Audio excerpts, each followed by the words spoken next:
do the Niners need this number 3 pick to contribute? And I guess it's kind of a Trey Lance question. Like Trey Lance might have the most upside in this draft if you feel like 6'5", 240, 3-4 years, he could be Josh Allen, maybe. But the Niners are in kind of a specific Super Bowl window, a specific timeline. Can they make a pick like that? Or do they need something from this guy year 1, year 2? He has to contribute day one. And I think with the quarterback, I think the quarterback has to be ready to play day one, because here's the big thing. Why was the conversation about making the backup quarterback better for a little bit this offseason, Grant, when people seem to think just get the better backup and keep Jimmy? Because this is now basically 2 out of 4 years that you basically played without your starting quarterback. And when injuries are such a question mark with Jimmy Garoppolo, I don't want to call a player injury prone, because there's nothing really that makes you injury prone. It's a combination of bad luck, bad positions. But at some point, your quarterback needs to be on the field, right? And this guy hasn't made it on the field. So basically the thought process is, if you keep Jimmy Garoppolo, which I don't think they will, I think you think they might, Trey Lance, what if he has to step in week 2? Jimmy got hurt week 2 last year. Right. So your whole plan goes out the window. We wanted to sit him over, now we can't. Right. So from that standpoint, to me, he has to be ready to play, and he has to be ready to play day one.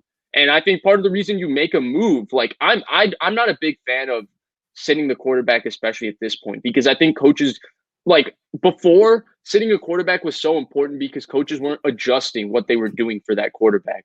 So that quarterback, like Alex Smith, spread player in college. What did the Niners ask him to come and do? They asked him to come and play an under center pass game and just succeed. So exactly what he did. Him, obviously, right. So sitting him, make the transition as difficult as possible. Right. And everybody looks at the Mahomes situation, right? And Splash Cousin brought this up to me, and I thought it was actually a fair point. He's like, well, they didn't need to start Mahomes because Alex Smith they felt they could win a Super Bowl with Alex Smith. And, he started 16 games and he didn't have health concerns, blah, blah, blah. But Mahomes' first year of starting threw 50 touchdowns. You can't tell me he wouldn't have been good his rookie year. He might not have been Patrick Mahomes right away, but 50 touchdowns, come on, he could have thrown 30, probably 25. I think so. Right. Yeah. So it didn't just all of a sudden click with him in his second offseason, oh, I get it. This is how the quarterback is played. I got it now. Right.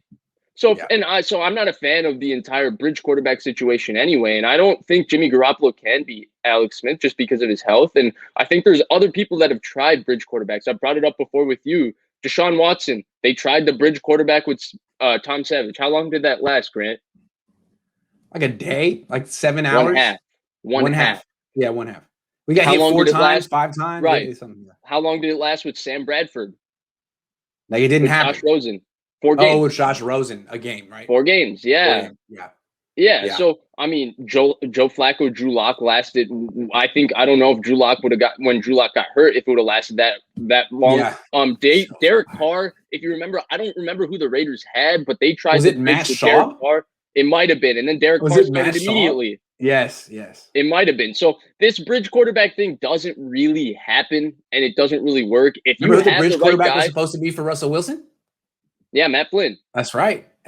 So usually if you draft the right guy, he's ready to go day one. He just shows he's better.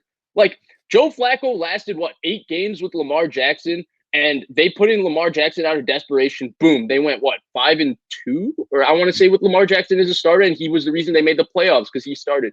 So these things, usually the rookie, if you drafted the right guy, he's just better. It's time for him to start. See, to me, I like Trey Lance. Last Second Sports, Jesse Naylor, Jack Hammer have really opened my eyes to what he can be. But from the 49ers perspective, it seems to me that we talked about Mac Jones being a kind of an arrogant pick, considering no one else in the league would do that at number 3. Well, taking a guy that you don't even expect to contribute year one when you've had 3 losing seasons out of 4 is arguably more arrogant. I think you'd just out of the interest of self-preservation and survival, you wouldn't make that pick. I don't know. Let Atlanta do that. Let the Jets do that.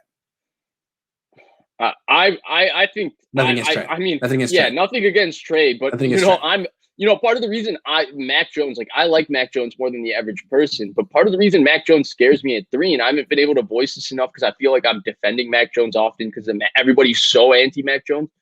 17 starts. giving up 2 first-round picks for a guy with 17 starts in 1 year of real starting, that's scary.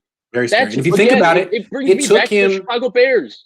The Yep. reason people thought Mitchell Trubisky was such a bad idea is because you traded up one more pick, one more time. Was it a second and a third or 2/3 to go get a guy with 1 year of starting? Like, my God. And he was a senior. So we don't know what he would have played like as a sophomore. All we know, it took him 4 years to play the way he did at North Carolina, and he was great. But you don't get that in the NFL. You don't get that. So if Mac Jones comes to the Niners, it's not like, hey, man, sit on the bench for 2.5 years and then replace Jimmy in like the last 3 games of your 3rd season on the team like he did with Tua at Alabama. No, like, play right away, digest playbook, be good. He couldn't even do that in college. So, to be fair to him, you know, I think that there is recruitment politics and stuff with college. So he might have been better than Tua in every practice. We have no clue, but there's no way he was going to start over Tua because of Tua's brand. I would like to say that. I think I'm just guessing, but I think that's something. And the other thing is, same thing with Trey Lance, right? It's that 1 year of starting. My God, it's scary. Yeah, it's very Can't scary. get past it. I cannot get past it. Jamaican Boy says, what indication has Kyle given you to trust him so much that he'll make the right decision at quarterback? Go down the list of quarterbacks he drafted. None of them can win a Super Bowl. Kyle is full of himself and not a leader. Hey, Jamaican Boy, I basically agree with you, but there's not enough evidence to pigeonhole him in that. Vish, I know you would defend him. So what would you say? It's fair. It's a fair criticism. What I will say is none of those quarterbacks he drafted were drafted in the top 10. And usually when you don't draft quarterbacks in the first round of the top 10, you're not expecting franchise quarterbacks. And I think Kirk Cousins in the 2019 Niners situation, the ideal situation, in one of the ideal situations for a quarterback, 2018 Rams is another one, is capable of winning a Super Bowl. I do believe that. So I think he did make the right pick there. Whether I can trust him or not, here's the thing. I really like him as a person. I like him as a head coach. I like him as a play caller. I don't know his ability to scout QBs because I don't know him, and he doesn't really talk openly about his process or who he scouted. If the guy is good, he'll say, I liked him before the draft, the week before they're playing him, but it's more like he's just trying to like boost it up. It's coach talk. It's whatever. He's just throwing it out like this is just a really good player. He's always been a good player. He's trying to say that. But the bottom line is he's the head coach of the 49ers, and this is his opportunity. And if he fails, he fails. But like, I'd rather have him making the decision than John Lynch or Adam Peters or Jed York. So yeah, that's fair. Kajan says Lance can contribute right away with his legs. Split him like the Saints split Hill and Breeze. No quarterback other than Lawrence is ready. They all offer something. Fair point. And if they do take Lance, they got to do this. You can't just be like, he's learning. Like, no, get on the field and have some type of package in the red zone because they need you, buddy. They need you. I hate that. I'm sorry. The Nathan Hill package. Well, sorry. I do agree that Lance can contribute with his on legs. the field. I think the run game with Lance, Debo, Brandon Ayuk, Raheem Mostert, all of it could be big time and special. I hate the Taysom Hill package. I think it works because Taysom Hill was such an underdog story, and Drew Brees is the classiest, at least when it comes to this type of thing, the classiest guy, one of the classiest guys in the NFL. But the Joe Flacco, Lamar Jackson, again, they tried this same thing for 5 weeks, and it was a clown show.